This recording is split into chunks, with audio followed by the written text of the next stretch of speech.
So this is the all-new Samsung Galaxy A35 5G, the successor to Samsung Galaxy A34, and along with this Samsung has also launched the A55, but in this video we'll see what are the upgrades on the Samsung Galaxy A35. So this one starts at 379 euros for the 6128GB variant, and you can also get the 8128 and 8256GB variant as well. So what are the upgrades on the A35 5G? Let's check it out. I'm Anmol Shrestha and you're watching Take Click.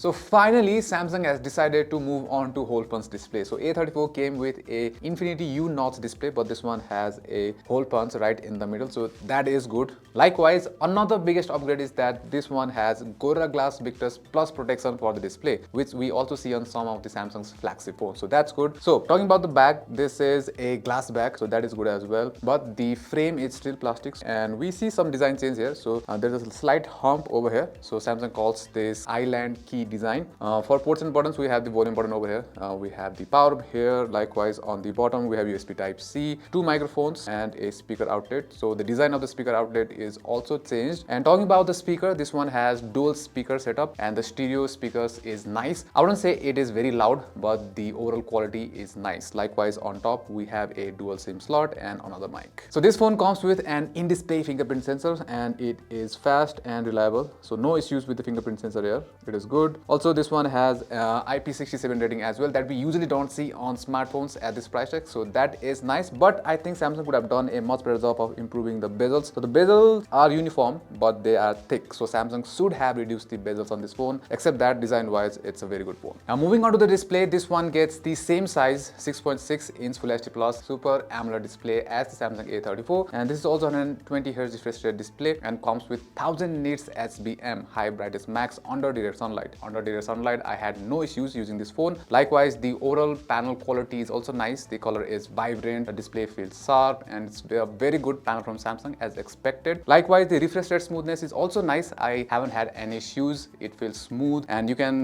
get two options. So you can either set it to adaptive mode or standard mode. At adaptive mode, it will switch refresh rate according to content, so maximum 120, then a minimum of 60. Likewise, you can in standard mode, it will default to 60 Hz. Now in terms of hardware, Samsung has decided to give this phone the Exynos 1380 chipset that was also used on Samsung Galaxy A54. For RAM, this one gets either 6 or 8GB RAM. Likewise, for storage, it has UFS storage 128 or 256GB storage. So the 1380 is a capable chipset, but for the price tag, I wouldn't say it is the best chipset. Well, for normal tasks, it is quite good. The navigation, UI, likewise opening apps, switching between them is a breeze. It is smooth. Also in gaming, it does pretty good. So let's check out the games. Well, we tested PUBG Mobile, and we were sad to see that the game is still not optimized for the Exynos 1380, so you can only get up to high FPS and a maximum of HD graphics in PUBG, so you are not getting extreme FPS setting or 60 FPS setting, so that is sad. Well, in SD graphics and high FPS settings, we were getting around 30 FPS, but that is expected, so yeah, that game runs well at the given setting. Likewise, in Genshin Impact, we tested this game at low graphics and 60 FPS frame limit, and at this setting, the gameplay was quite good. We are getting average FPS of 49 FPS, and there were frame drops, but the game is more than playable. It is smooth. Also, it has 74% larger vapor chamber than the Samsung Galaxy A34, and this shows in real gaming test as well, because after 40 minutes of Genshin Impact gameplay at the mentioned settings, the phone was warm, but it was not on comfortably hot. But do you know what would be super hot? Well, you guys subscribing to our channel. So hit that subscribe button and the bell icon as well for notifications. So for the cameras, this one has upgraded main sensor. So this one gets a 50 megapixel main camera with OIS, likewise an 8 megapixel ultra wide angle sensor, 5 megapixel macro, and on the front, this one has a 32 megapixel selfie camera. So the main camera on the rear has good photos. It has vibrant colors. The dynamic range is also nice, and the photos look sharp. Likewise, the 8 megapixel ultra wide also performs good. The color is similar to main camera. It is sharp, and the dynamic range is also nice. Likewise, the 32 megapixel front camera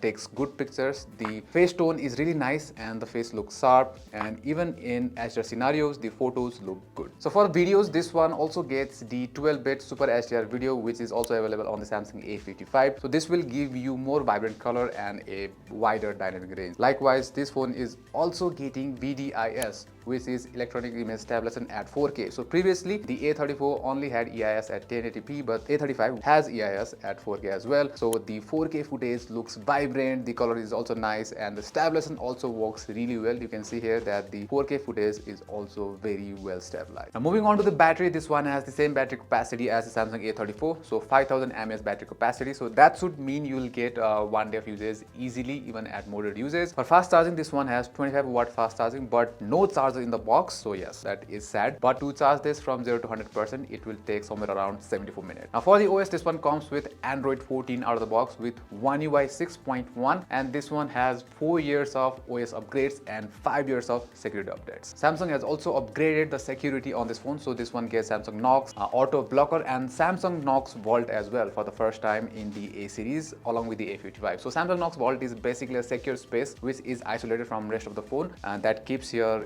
important data as credentials and different things secured. So let's say even if your phone gets hijacked, hacked or tampered, in any case your data will remain safe. So that's it for Samsung's latest Galaxy A series phone, Samsung Galaxy A35. And if you want to know more about this device, let us know in the comments down below. What you want to know, like gaming, camera, comparison, let us know in the comments down below. See you on the next one. Take leg.